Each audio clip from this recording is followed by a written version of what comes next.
तू ये मत कर, नहीं कर सकती। शिवाजी बना तो क्योंकि जीजाबाई बनी हुई थी। मर्यादा पुरुषोत्तम राम बने क्योंकि माता कौशल्या और महाराज दशरथ बने हुए थे। योगीराज कृष्ण बने क्योंकि माता देवकी बनी हुई थी और वासुदेव बने हुए थे। हनुमान जी बने तो किस लिए? कभी पढ़ करके देखना, माता अंजनी ने और उनके पिता ने 12 वर्षों तक, जैसे योगीराज कृष्ण का हम उदाहरण देते हैं कि योगीराज कृष्ण और माता रुक्मणी ने बद्रीनाथ के अंदर जाकर के 12 वर्षों तक तप किया था। योगीराज कृष्ण ने यही पूछा था रुक्मणी से, देवी विवाह तो कर लिया, अब ये बताओ कि आप मेरे से चाहती क्या हो? तो रुक्मणी ने कहा था मैं आप जैसी संतान चाहती हूँ। योगीराज कृष्ण ने कहा यदि मेरे जैसी संतान चाहती हो तो मेरे साथ तप करना पड़ेगा। और तप भी कितना? कहा कि रुद्र ब्रह्मचारी रहने का व्रत लिया है। अभी उसमें 12 वर्ष शेष हैं, तो 12 वर्षों तक पालन करना पड़ेगा ब्रह्मचर्य का।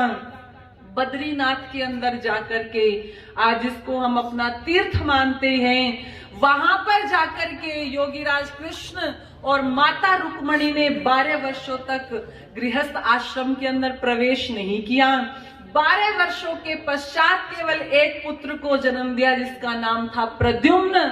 और ऐसी संतान बनाई कि जब योगीराज कृष्ण और प्रद्युम्न चलते थे तो माता रुक्मणी धोखा खा जाती थी कि पिता कौन सा है और पुत्र कौन सा है, इतनी शक्ल मिलती थी। आज तो जब बच्चा पैदा होता है तो बच्चे की आंख बुआ पर गई, बच्चे की नाक फूफा पर गई, बच्चे के कान किस पर गए, वो बच्चा पूरे परिवार पर चला जाता है, सब सारे के सारे अंग ले लेता है।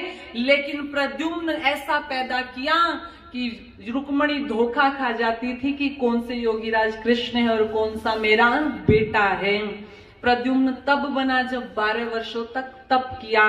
बजरंगबली हनुमान तब बने जब 12 वर्षों तक तप किया। 12 वर्षों तक वैसे ही ब्रह्मचर्य का पालन किया था माता अंजनी ने, जैसे योगीराज कृष्ण और रुक्मणी ने किया। फिर ऐसा निर्माण किया कि जब हनुमान जी पत्थर पर गिरे तो हनुमान जी की कमर की रीढ़ की हड्डी नहीं टूटी, पत्थर टूट गया।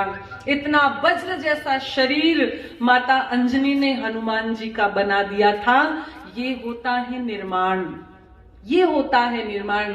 जब ये निर्माण करोगे तब जाकर के संतान बनती है। इसीलिए तो वहां पर कहते हैं, जब ये पूछते हैं मर्यादा पुरुषोत्तम राम, हे लक्ष्मण ये बताओ कि बहुत सुंदर पुष्प हो, पके हुए फल हो और बहुत सुंदर से महिला हो, इन तीनों चीजों को देख करके किसका मन चलायमान नहीं होता, किसके पैर नहीं डगमगाते? तो वहां पर लक्ष्मण कहते हैं, भैया राम, जिसका पिता पवित्र आचरण वाला और जिसकी मां पतिव्रता है, इन दोनों के संयोग से जो संतान पैदा होती है वो संतान जीवन की किसी भी विपरीत परिस्थिति में चलायमान नहीं होती।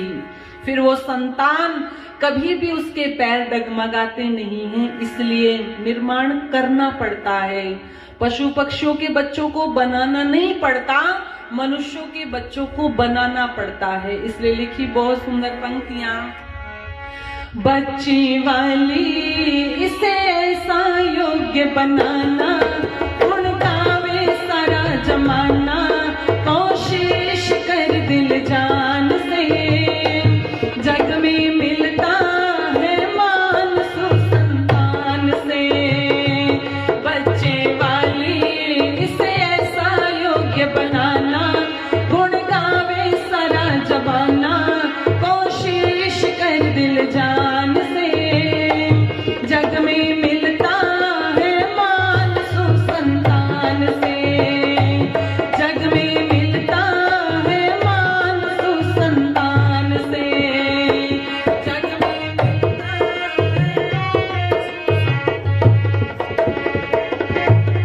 सबसे पहला गुरु है माता, वेद भी बतलाए,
बच्चे वाली इसे ऐसा योग्य बनाना, गुण गावे सारा जमाना, कोशिश कर दिल जान से, जग में मिलता है मान संतान से, जग में मिलता है मान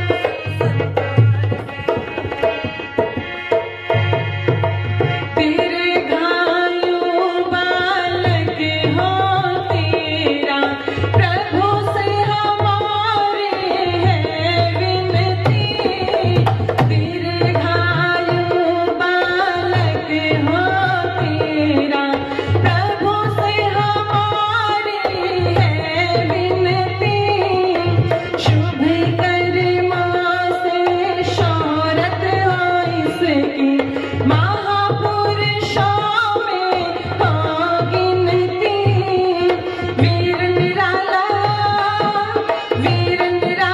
ये मत वाला, तोड़ धर्म का ताला, ये ब्रह्मचारी और ये सदाचारी, और वीर व्रतधारी, ये बढ़िया खान पान से, जग में मिलता है मान सुसंतान से, बच्चे वाली इसे ऐसा योग्य बनाना, गुण गावे सारा जमाना, कोशिश कर दिल जान से, जग में मिलता है मान सुसंतान से, जग में मिलता है मान सुसंतान से, जग में मिलता है मान सुसंतान से, जग में मिलता है मान सुसंतान से। ओ बच्चे वाली इसे ऐसा योग्य बनाना कि गुण गावे सारा जमाना, कोशिश कर दिल जान से, और जग में मिलता है मान सुसंतान से। दो ही तो शब्द है ना, सु और कु। जब संतान के आगे सु लग गया तो समझो आपका जीवन सफल हो गया, और उसी संतान के आगे यदि कु लग गया तो समझो आपका जीवन व्यर्थ चला गया। ये सुसंतान जिनको संस्कार दे करके बनाना पड़ता है, इसीलिए किसी ने बहुत ही हरियाणवी सी भाषा में पंक्तियां लिखी थी कि पूत सपूत तो काहे धन संचे, और पूत कपूत तो काहे धन संचे। यदि संस्कार दे करके बड़ा करोगे, सपूत बना दोगे, तो फिर कोई आवश्यकता नहीं है कि आप उनके लिए बैंक बैलेंस करो, वो अपने आप कमा लेंगे। और यदि संस्कार नहीं दिया, वो संतान सपूत की जगह कपूत बन गई, तो फिर कितने ही बैंक बैलेंस बढ़ा देना, कितनी ही प्रॉपर्टी कर देना, फिर तो बेच बेच करके शराब पीने में देर नहीं लगाएगा। एक माता पिता का नाम रोशन करता है तो वो उसका बेटा करता है। माता कौशल्या और महाराज दशरथ को आज कोई जानते हैं तो केवल और केवल मर्यादा पुरुषोत्तम राम के कारण, केवल राम के कारण, जिन्होंने अपने पिता की आज्ञा को टाला नहीं। राजा बनने की जगह वनवास चले गई, कोई चेहरे पर दबाव नहीं, कोई चेहरे पर कष्ट नहीं। यहाँ तक कि महाराज दशरथ ने ये तक कह दिया था, बेटे तू मुझे जेल के अंदर डाल दे, लेकिन मुझे छोड़ करके मत जा। लेकिन महाराज दशरथ के सामने मर्यादा पुरुषोत्तम राम ने कह दिया था, पिताजी यदि आज मैंने आज्ञा का पालन नहीं किया तो आने वाली पीढ़ियों के सामने क्या आदर्श जाएगा, वो क्या सोचेंगे कि एक बेटे ने अपनी पिता की आज्ञा का पालन नहीं किया, इसलिए मैं आपकी इस आज्ञा को तो मान नहीं सकता। वहां पर मर्यादा पुरुषोत्तम राम पूरे राज्य को ठोकर मार रहे हैं, वन जाने को तैयार हैं। ये होते थे संस्कार, ये होते थे विचार। माता कौशल्या ने कह दिया था, बेटे तेरे बिना मैं जीवित कैसे रहूंगी, तेरे बिना मैं जीवित कैसे रहूंगी। लेकिन वहां पर मर्यादा पुरुषोत्तम राम ने कह दिया, मां रुक नहीं सकता, मैं रुक नहीं सकता। बोले क्यों नहीं रुक सकता? बोले वेद का मंत्र है, अनुव्रत है पितु पुत्रो मात्रा भवतु सम्मना, कि पिता पुत्र पिता का अनुगामी होना चाहिए और माँ के समान मन वाला होना चाहिए। पिता का आदेश है 14 वर्ष का वनवास, तो बोले उसके आगे भी तो है, माँ के समान मन वाला होना चाहिए। मैंने तो नहीं कहा, मेरा भी तो उतना ही अधिकार है। मैंने तो अभी तक नहीं कहा कि तू वन चला जा। तो वहां पर मर्यादा पुरुषोत्तम राम कहते हैं, माँ ने ही कहा है, माँ ने ही कहा है। किसने? कैकेयी माँ ने कहा है। माता कौशल्या ने एक बार भी पलट के नहीं कहा वो तेरी माँ कैसे हो गई, वो तो तेरी सौतेली माँ है, मैंने तुझे अपने गर्भ से जन्म दिया।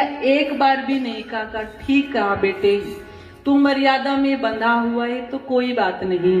पथिक जी ने पंक्तियां लिखी कि संवाद चल रहा है, ये होती है सुसंतान जो माता पिता के नाम को अमर कर देती है। जिन्होंने अपने संतान को ऐसे बना लिया, समझ लो उनका जीवन सफल हो गया, उनका त्याग सफल हो